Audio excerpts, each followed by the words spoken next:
Yeah. Well, it's a lovely day in the neighborhood, right? It's a good day for a press conference. Good afternoon, everyone. Would you be mine? Thank you for being here, and I want to thank my colleagues for standing here with me. As we move along, today we are going to introduce the Crown Act because no one should be denied the opportunity to thrive in the workplace, excel in school, or contribute their talents to the world simply because of the way their hair grows out of their head. All too often, people of color are singled out for punishment because their hair does not conform to the traditional white European conception of what constitutes professional. Research has found that black women's hair is 2.5 times more likely to be perceived as unprofessional compared to their white peers, which contributes to the fact that black women are 54% more likely to feel like they have to wear their hair straight in order to be successful in either a job or a job interview. And the sad part is, they're not wrong. Over 20% of black women aged 25 to 34 report being sent home from work just because of their hair. This injustice not only strips people of their rights, but prevents all of us from benefiting from their contributions to society. When we dampen the brightness of young students, black students, we rob the world of the doctor, or the lawyer, or the engineer, or the scientist that they may become. When we belittle the achievements of a black woman in the workplace, we deny our communities the success that they would have had. When we discourage the expression of our proud heritage, we cheapen the cultural richness that makes America exceptional. This legislation should not be controversial. And throughout the states, it isn't. 27 states have passed some version of the Crown Act, including places like Texas, Tennessee, Massachusetts, New Jersey, and Nebraska. But this patchwork of policies is insufficient, and action at the federal level is required. I am grateful to have a Republican co-sponsor on the Senate side, which I believe speaks to its common sense nature and bipartisan appeal, and hopefully encourages just a few senators to do the right thing. And I'm, of course, grateful to have all of my colleagues up here with me. They have stood along with me, standing strong, standing in the gap for those who need our responsibility to them to be manifested in action. And now, I'd like to introduce someone who is very special to the Crown Act. She's a dear friend to all of us. She's the founder of the Crown Coalition, and she's one of the prime architects of this act. It is none other than Dr. Adjoa Asamoah. Dr. Asamoah. Thank you. Thank you. I got more people.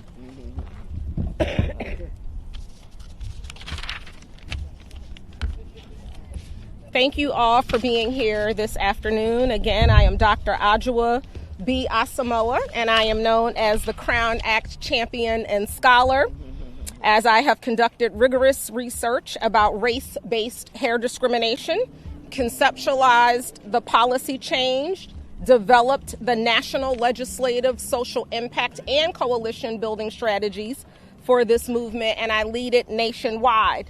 Congresswoman Watson Coleman, thank you. Thank you for your leadership, for your partnership, and for continuing to care about and carry the Crown Act despite all of the other things that you are juggling, including multiple priorities, especially in this current Congress. I am grateful for your how, not just your what. In his absence, I must thank Senator Booker for being with me on this journey from the very beginning, and lift the many members who are here for their partnership as well. I need to also acknowledge the Honorable Marsha L. Fudge and Cedric Richmond for working with me as I was literally building this plane and flying it on day one as well. It is not lost on me that there are people hell-bent on turning back the hands of time, where hard-fought fought and critically important civil rights are concerned. There is a pervasive anti-Black and anti-progress in general movement occurring, seemingly rooted in the disdain for a truly merit-based system, despite touting it as its ultimate goal. As a student of history, I recognize the need to not be dissuaded and instead see things through to completion, including ensuring the Crown Act becomes the law of the land. Today, I am wearing my hair differently than I did at the last press conference. I had a twist out, I believe, last year. And next month, I will proudly rock my braids. I share this not because my personal hair is the focus, but because protecting and preserving our right to embrace the beauty and sometimes the versatility of it is, especially when worn in ways aligned with our racial identity. Purported race-neutral grooming policies that reinforce Eurocentric standards of beauty and myopic notions of what constitute professional hair remain problematic. While race, the way typically discussed, is certainly a social construct, racism is very real, and it requires a thoughtful and intentional approach to dismantle the rules and practices that reinforce it. The statutory protection the Crown Act provides is still needed at the federal levels, perhaps even more so in this current climate. Since 2018, I have worked tirelessly to help pass the Crown Act and shift culture to mitigate the physical, psychological, and economic harm caused by race-based hair discrimination. While this legislative movement has been a personal labor of love, and I have often referred to it as my baby, it is a people-powered movement, and it does not work without the elected officials who sponsor it and the organizations and the people who support it. In the interest of time, I will resist the urge to go into the findings of my dissertation about the Crown Act and simply thank the members again, as well as my sister, Orlena Huanca Blanchard, who led the development of the marketing strategy, and Tona Boyd and Lisa Seiler Barrett, who I worked with closely to develop the language for the bill that would ultimately be introduced in both chambers. Thank you all again for being here, and I am happy to answer questions at the end. Thank you again, Congresswoman, for having me. Thank you, Adjua. Yes, ma'am. Don't take that over. Thank you for that. We now have the chairwoman of the Congressional Black Caucus, Yvette Clarke from New York's 9th Congressional District. Thank you so much, and greetings and good afternoon, everyone. I'm Congresswoman Yvette D. Clarke, and I chair the Congressional Black Caucus and proudly represent New York's 9th District, located in Central and South Brooklyn. I want to thank my dear friend and colleague and fellow co-chairs of the Caucus on Black Women and Girls, Representative Bonnie Watson Coleman and Congresswoman Robin Kelly, for convening today's press conference, and thank you to every colleague standing here today and those who were unable to make it, as well as our fierce advocate, Adjua, who has joined us at this critical moment. For as long as anyone at our side today can remember, Black women, men, girls, and boys have been told they must change their hair in order to fit in, be accepted, and fit a standard of beauty that is different from our own natural beauty. Employees have been forced to adjust their appearance because some middle manager disagrees with their definition of professionalism. Young athletes have been forced to restyle their hair on the fly just to avoid being disqualified from competitions they've trained for months and years for. Students like Darryl George of Texas have lost years of schooling at this point because of oppressive efforts to dictate their conformity to a standard that was created without their consent or consideration. So let's be clear. No one should ever face discrimination, not for the color of their skin, and certainly not for the texture of their hair. The Crown Act, which I proudly co-sponsor, will change all of that. This bill represents the path to ending hair discrimination Black Americans face in every sector of our society. And more, it represents the start of our journey towards a nation that not only accepts the beauty in the things that make us different, but embraces it. I can say with certainty that my crown is my prized possession. And the fact that other black people out there are unable to show theirs off is unacceptable and intolerable. Until this legislation is law, know that we will continue to celebrate the stories, the names, and indeed the crowns of all those who fought against and have been forced into conformity. We will continue to celebrate them because their natural hair will always be worth celebrating. That is a matter of progress, folks, and we will always rise for that.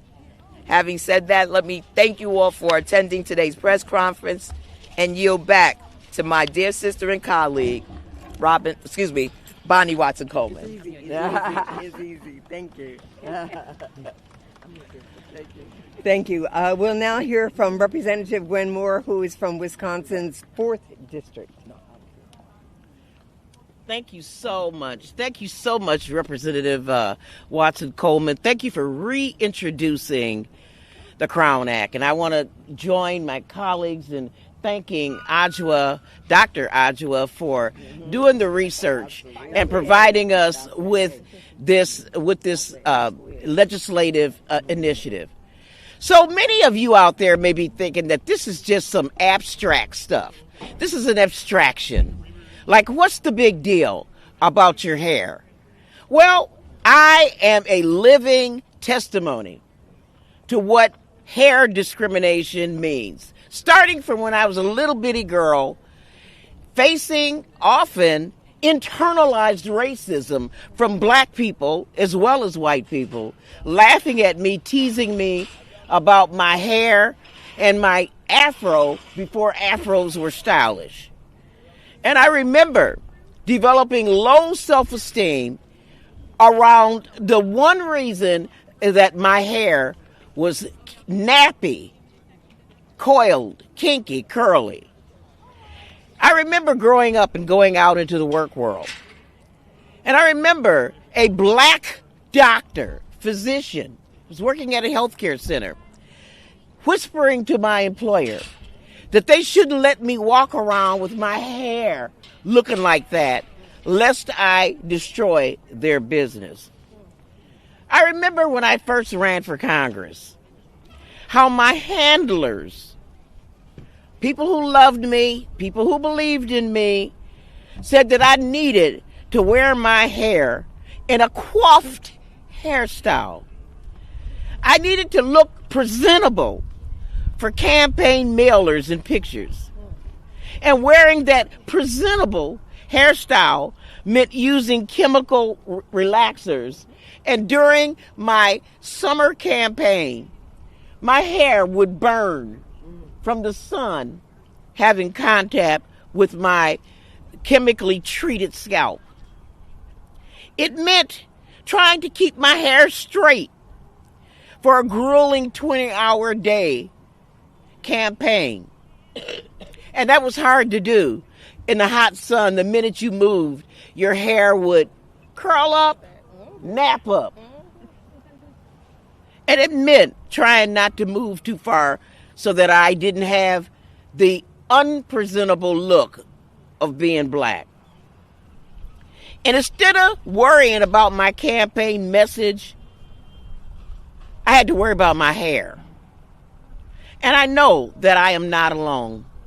Many black women, men, and children can relate to this experience. It just speaks to the pressure that too many black people face looking presentable.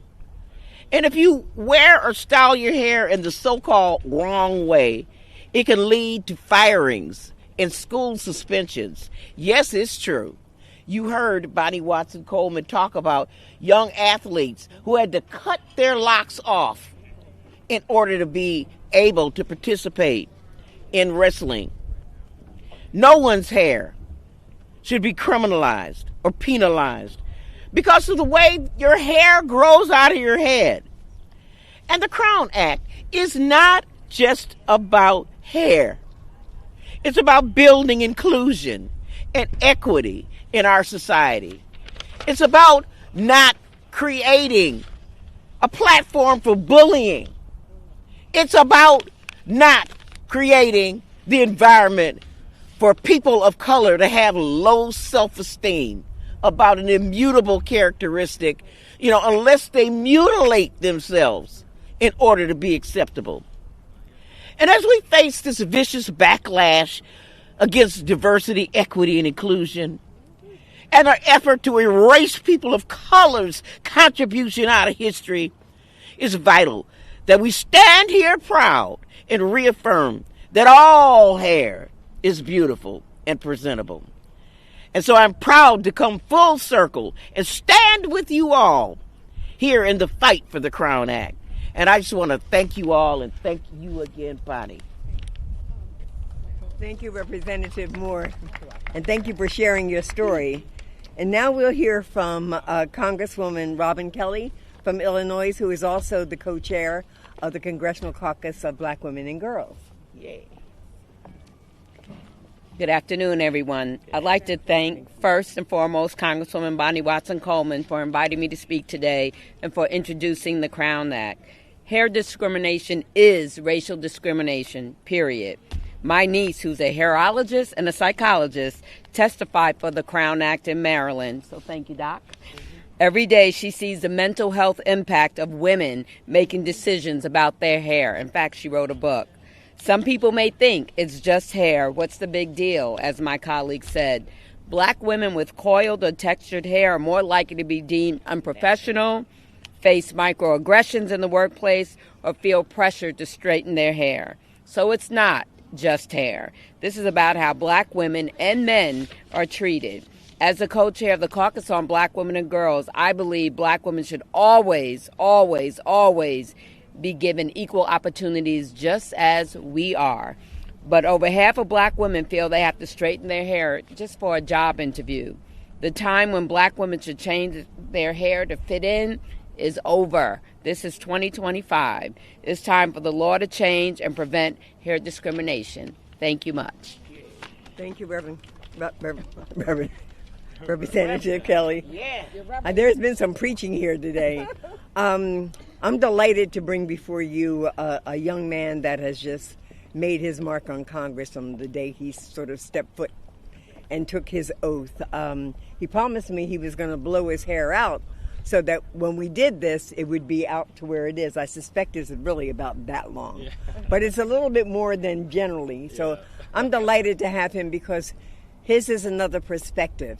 And I'm delighted to introduce to you, I don't have to introduce him to you. I just have to present him to you. Maxwell Frost from Maxwell Alejandro Frost from Florida's 10th. Thank you. I appreciate it. Thank you. I appreciate it. And I'm so happy to be here. I know you had a lot of Black members of Congress, Black men with a lot of hair to choose from. And I'm glad you chose me. Well, you had That's the a most, joke. for sure. I'm joking.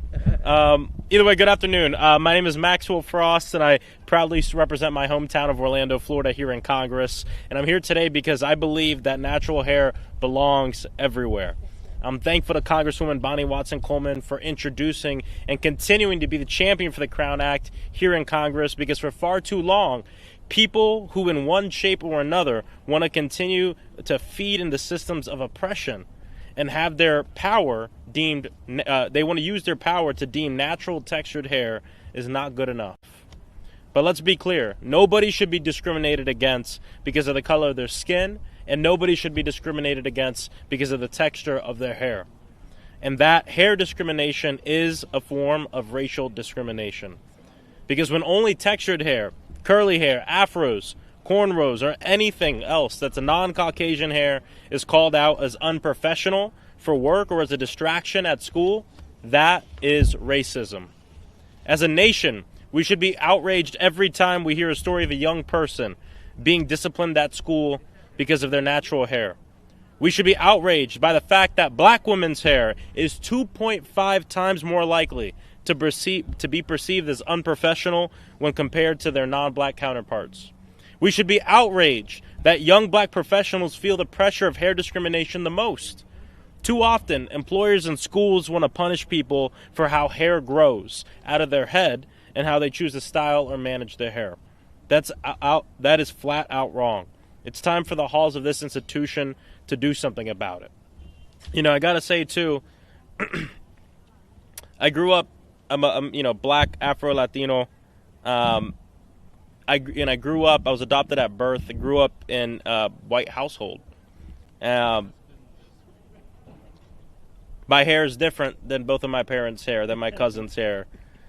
And I have to say, I always say there's two seats that helped me come to term with my blackness in my youth. And those two seats were the drum throne as a drummer and the barber's chair in the barber shop.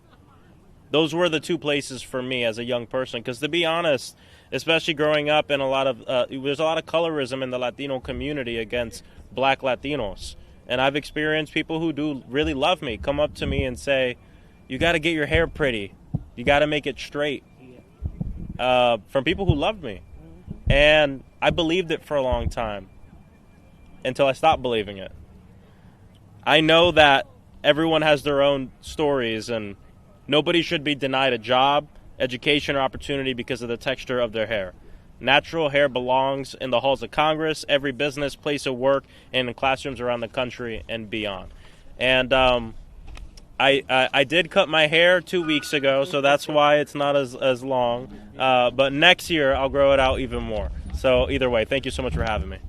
Thank you. It's the way it came out of your hand. Thank you so much.